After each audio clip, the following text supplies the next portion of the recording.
우린 모두 홀로 이 길 걸어가고 있네. 곧 폭풍이 지나가고 추수할 때 되어 주를 만날 때 내 기쁨 넘치리.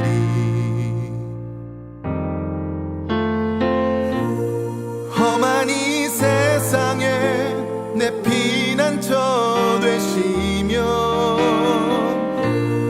망망한 바다에 달이 되시네. 주 나의 구원자 하늘의 문 되시네. 오 예수 나는 믿네. 오 예수 난 믿네. 이전에 예수님은 12제자를 파송한 적이 있습니다. 그런데 본문에서는 70인의 제자를 세우시고 그들을 파송하십니다. 그런데 왜 70인이었을까요? 왜 제자들의 수가 70인이 되었고 왜 그들을 파송하는 것일까요? 단순히 어찌다 보니까 제자들의 70여 명이 모였고 그래서 그들을 파송한 것일까요? 그렇게 생각하기에는 오늘 본문에 기록된 이 70인 제자들의 그 임무의 특별함이나 또는 제자들에게 당부하시는 말씀에서 느껴지는 그 결연함이 사뭇 이전과 다릅니다. 예루살렘으로 올라가시는 그 예수님의 결단과 그리고 그것과 이 70인 제자를 연결시키고 있는 것입니다. 즉 70인 제자의 파송은 바로 예루살렘으로 올라가시는 예수님의 그 사역과 연결되어 있습니다. 70명의 제자를 세우고 파송하시는 것은 단순히 제자 파송의 의미보다는 더 큰 의미를 지니고 있는 것입니다. 즉 70인의 제자를 파송하시는 것은 이제 예수님께서 예루살렘에서 행하실 그 구속의 사역의 의미를 분명하게 보여주고 있는 것이에요.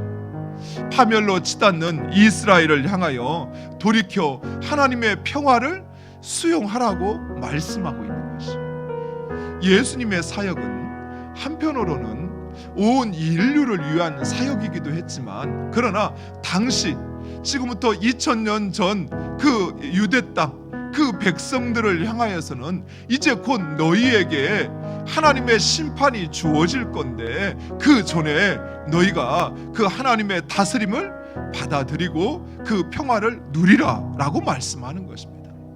실제로 이스라엘은 예수님이 부활 승천하신 이후에 AD 70년 로마에 의해서 처참하게 파멸을 당하게 됩니다.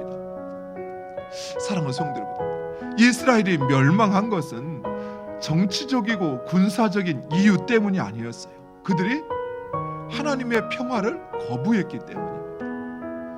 예수님과 그리고 제자들을 통해서 그들에게 주어진 그 하나님의 샬롬, 그 하나님의 다스림에 순복하고 그들이 회개하고 그 하나님의 평화로 돌아왔다면 그들은 멸망하지 않았을 것이에요.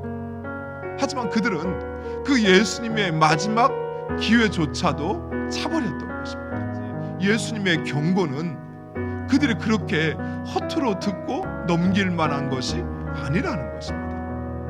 우리 역시 마찬가지예요.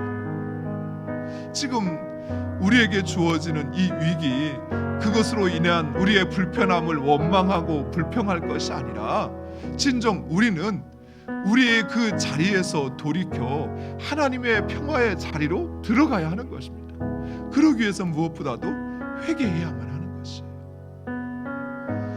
하나님을 의지하지 못한 것, 또 제자들에게 이야기한 것처럼 하나님께서 우리에게 주신 그 사명에 우리가 충실하지 못한 것, 그리고 주님이 주시는 그 다스림, 그 평화를 유지하지 못한 것, 그리고 내가 나의 정체성을 망각하고 세상이 주는 그 만족과 유익을 따라 살았던 우리의 그 삶의 모습을 회개해야만 하는 것입니다. 그렇지 않으면 우리에게도 그 심판의 날이 찾아온다는 것입니다. 사랑하는 성도, 제자들을 파송하시면서 예수님께서 무엇보다도 결연하게 그들에게 부탁하셨던 것, 그것은 곧 예수님이 가실 길을 예비하는 것이었습니다.